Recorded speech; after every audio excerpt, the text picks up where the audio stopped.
Em 11 de abril de 2026, o Paquistão fazia duas coisas simultaneamente. Em Islamabad, o chefe do exército paquistanês, Azim Munir, recebia o vice-presidente dos EUAJD Vance e o ministro das Relações Exteriores do Irã, Abbas Araghchi, para as conversações de mais alto nível entre EUA e Irã em 47 anos, com o Paquistão servindo como mediador neutro em quem ambos os lados confiavam. E em Dhahran, na Arábia Saudita, o Ministério da Defesa saudita anunciou através da agência de imprensa saudita a chegada de 13 mil soldados paquistaneses e 10 a 18 jatos da Força Aérea do Paquistão, na base aérea Rei Abdulaziz, diretamente do outro lado do Golfo Pérsico, em relação ao Irã.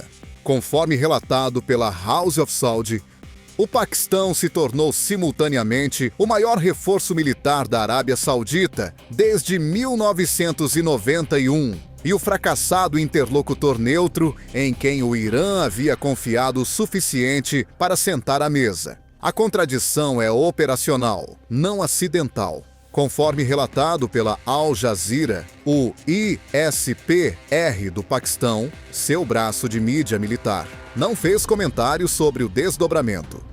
O Ministério da Informação não fez comentários. O Ministério das Relações Exteriores não fez comentários.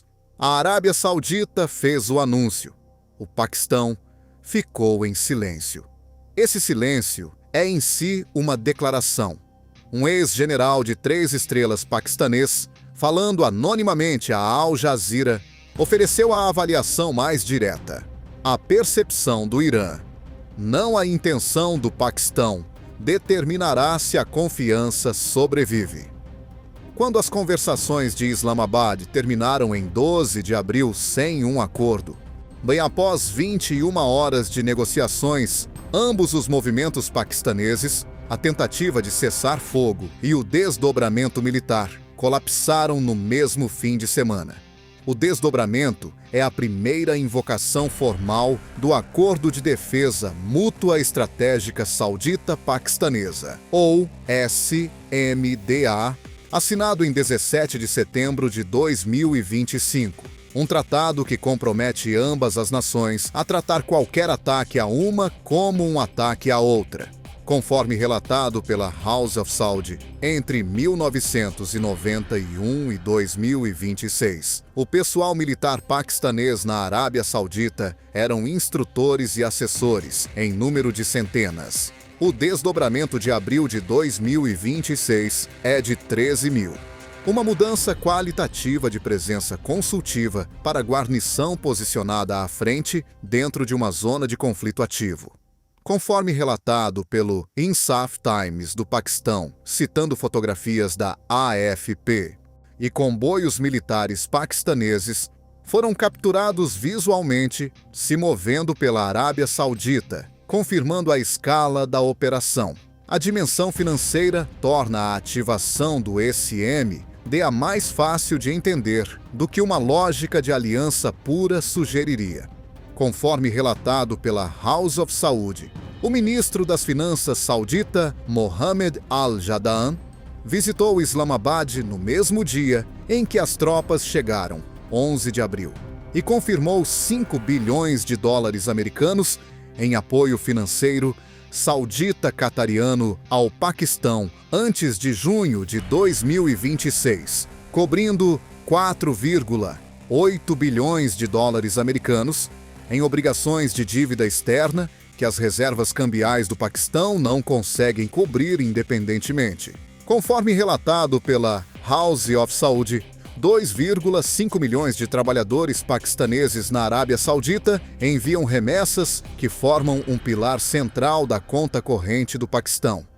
O Paquistão não está simplesmente honrando um tratado, está protegendo a infraestrutura econômica que mantém seu próprio governo financeiramente viável. A base aérea Rei Abdulaziz fica na província oriental da Arábia Saudita, perto de Dhahran, diretamente do outro lado do Golfo Pérsico, em relação à costa de Khuzestan, no Irã, dentro do alcance operacional do próprio estreito. Conforme relatado pelo Times of Islamabad, Os jatos da Força Aérea do Paquistão, desdobrados, incluem caças JF-17, Thunder Block 3 e J-10C. O JF-17 Block 3 carrega um sistema de radar AIS capaz de rastrear simultaneamente múltiplas ameaças aéreas, juntamente com mísseis ARAR de longo alcance PL-15 e sistemas de guerra eletrônica, conforme relatado pelo Kashmir Dot, concitando a PT Imoj. O Paquistão também havia enviado interceptadores de mísseis à Arábia Saudita no mês anterior, durante os ataques do Irã às bases dos EUA em todo o Golfo. Somando a própria capacidade militar da Arábia Saudita, o quadro combinado se torna significativo. Conforme relatado por Análise Competitiva, as Forças Armadas ativas da Arábia Saudita somam aproximadamente 230 mil militares, com mais de 300 caças, F-15SA, Typhoon e outros modernos, apoiados por redes de defesa aérea, Patriot, TAAD e SAMP-T. O que mudou em 11 de abril não é que o Irã subitamente enfrenta uma nova ameaça. É que o Paquistão, um estado com armas nucleares, está agora fisicamente presente em uma base a uma missão de combate do território iraniano. Isso adiciona uma dimensão a qualquer cálculo militar iraniano que não existia antes. O oleoduto leste-oeste, também conhecido como Petroline, é um sistema de 1.200 quilômetros que vai do campo petrolífero de Abqaiq, na costa do Golfo Pérsico da Arábia Saudita, até o porto do Mar Vermelho de Yanbu. Conforme relatado pela Wikipedia, foi construído durante a Guerra Irã-Iraque, nos anos 1980, exatamente para este cenário: contornar um estreito de Hormuz fechado. Em 2026, conforme relatado pela CNBC e Wikipedia, a capacidade foi ampliada para 7 milhões de barris por dia, convertendo oleodutos paralelos para transportar petróleo bruto. Esta é a principal alternativa da Arábia Saudita a Hormuz, e o Irã a atacou horas após o anúncio do cessar-fogo. Conforme relatado pela Oil Price Fortune, um drone iraniano atingiu uma estação de bombeamento do oleoduto horas após o cessar-fogo de 7 de abril, reduzindo o fluxo em 700 mil barris por dia. Ataques iranianos separados atingiram o campo de petróleo offshore de Manifa, reduzindo a produção em 300 mil barris por dia, e o complexo onshore de Khurais em outros 300 mil barris por dia, segundo a CNBC. Combinados, 1,3 milhão de barris por dia de capacidade saudita removidos em uma única janela de ataques. O Irã não estava atacando aleatoriamente. Estava mirando a infraestrutura específica que permite à Arábia Saudita rotear petróleo para os mercados globais sem Hormuz. 4 dias depois, conforme relatado pela Al Jazeera, Bloomberg e Fortune, o Ministério de Energia da Arábia Saudita anunciou que o oleoduto leste-oeste havia sido restaurado à capacidade total de 7 milhões de barris por dia. A Arábia Saudita não está sozinha em ter construído um desvio de Hormuz. Conforme relatado pela CNBC, os Emirados Árabes Unidos operam o Oleoduto de Petróleo Bruto de Abu Dhabi, ADCOP, um oleoduto de 400 quilômetros de Habshan até o porto de Fujairah, no Golfo de Omã. Ele processa entre 1,5 e 1,8 milhão de barris por dia e desemboca no Oceano Aberto sem tocar o Estreito de Hormuz. Segundo a CNBC, o complexo de gás de Habshan e o terminal de petróleo de Fujairah, ambos extremos deste desvio, estavam entre os alvos que o Irã atacou em 8 de abril com 17 mísseis balísticos e 35 drones. A resposta dos EAU foi inequívoca. Conforme relatado por Análise Competitiva, Abu Dhabi declarou prontidão para a coalizão em 27 de março. O porto de Jebel Ali foi alocado para a logística da coalizão. A base aérea Al-Dhafra foi aberta às forças do EUA. Após os ataques de 8 de abril, os EAU solicitaram uma resolução do Conselho de Segurança da ONU, incluindo autorização para o uso da força. O detalhe que vale destacar: empresas chinesas estavam supostamente envolvidas na construção do oleoduto ADCOP. Pequim ajudou a construir a infraestrutura que permite aos Estados Árabes do Golfo exportar petróleo sem precisar da permissão do Irã. As restaurações dos oleodutos e os desdobramentos militares estão ocorrendo em um contexto energético que coloca as apostas em números específicos. Conforme relatado pela CNBC, citando o analista da Capeller Matt Smith, os produtores de petróleo do Golfo encerraram aproximadamente 13 milhões de barris por dia de produção devido à perturbação de Hormuz. Segundo o Space Daily, citando a AIE, aproximadamente 9 milhões de barris por dia, cerca de 9% do fornecimento global, está atualmente pausado, aguardando passagem segura por Hormuz.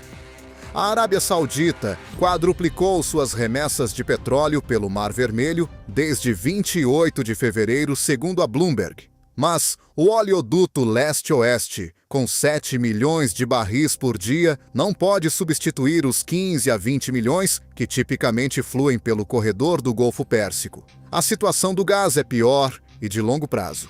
Conforme relatado pelo The National, o complexo Ras Laffan do Catar está offline desde o início de março, após ataques iranianos que atingiram 2 de seus trens de processamento, removendo aproximadamente 17% da capacidade de exportação do Catar. Ras Laffan provavelmente não retornará à plena capacidade antes de agosto, com a empreiteira japonesa Chiyoda considerando se retoma a construção na expansão do North Field East, conforme relatado pelo Space Daily, citando a analista da RBC, Hallie McCroft. Mesmo após qualquer cessar-fogo, o Irã potencialmente detém um veto sobre quase cada barril que sai pela via navegável, até que os países do Golfo construam mais rotas alternativas de acesso. O desdobramento do Paquistão importa não apenas como fato militar, mas como sinal diplomático sobre a rede de apoio encolhente do Irã. Nenhuma das forças proxy do Irã, Hezbollah no Líbano, Houthis no Iêmen, milícias iraquianas, é capaz de contrariar um cerco militar convencional. O Hezbollah está engajado no Líbano, sofrendo perdas significativas. Os Houthis enfrentam suas próprias restrições operacionais. As milícias iraquianas não conseguem projetar força para o Golfo Pérsico de uma forma que altere o equilíbrio naval. O quadro de potências externas é igualmente constrangido. A Rússia está priorizando a Ucrânia. A resposta do Ministério das Relações Exteriores da China ao bloqueio foi deliberadamente neutra, protegendo os relacionamentos de fornecimento de energia de Pequim com os estados do Golfo, que agora importam mais do que nunca. Até mesmo Omã, historicamente o canal de comunicação mais confiável de Teherã no Golfo, tem mantido silêncio cauteloso. As conversações de Islamabad colapsaram. O Paquistão posicionou 13 mil soldados do outro lado do Golfo, do território iraniano, no mesmo dia.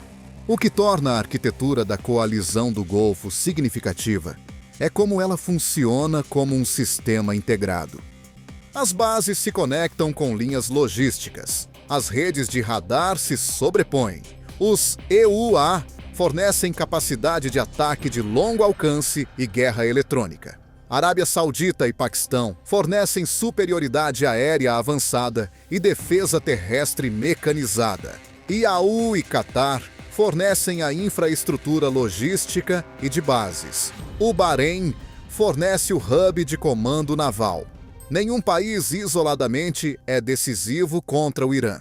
Como uma rede coordenada, o sistema combinado apresenta uma postura de dissuasão sem precedentes na história do Golfo. Com a dimensão adicional de que o status nuclear do Paquistão acrescenta uma camada que os estados do Golfo sozinhos jamais possuíram. Aqui está o quadro até 14 de abril. O Paquistão tem 13 mil soldados e 18 jatos em uma base a uma missão de combate do Irã. A Arábia Saudita restaurou seu oleoduto de desvio de 7 milhões de barris por dia em 4 dias após o Irã atacá-lo. O oleoduto ADCOP do ZAO move 1,5 a 1,8 milhão de barris por dia ao redor de Hormuz. O bloqueio naval dos EUA dos portos iranianos está em vigor desde 13 de abril. O Irã enfrenta uma coalizão sem precedente histórico nesta região. Sua rede proxy não pode alterar o equilíbrio naval. Seu apoio diplomático da Rússia e China é estruturalmente limitado. Seu prejuízo econômico está sendo estimado em 435 milhões de dólares americanos por dia. No entanto, conforme relatado pelo Space Daily citando a analista da RBC Croft, o Irã ainda detém um veto sobre quase cada barril que sai pela via navegável. As minas permanecem na água e a Guarda Revolucionária controla a rota navegável. Os desvios dos oleodutos juntos movem 8 a 9 milhões de barris por dia, no máximo. Hormuz, em plena capacidade, move 20 milhões. O desvio é crítico, mas não é uma substituição. Ras Laffan está offline até agosto. E o Irã atacou o oleoduto leste-oeste horas após concordar com um cessar-fogo. Essa sequência te diz algo sobre a distância entre o que os negociadores iranianos dizem em Islamabad e o que as unidades operacionais iranianas fazem em campo. Continuaremos acompanhando. Até a próxima! Este vídeo é baseado em relatórios publicamente disponíveis e declarações oficiais. A situação está se desenvolvendo rapidamente. Sempre verifique com as fontes mais recentes.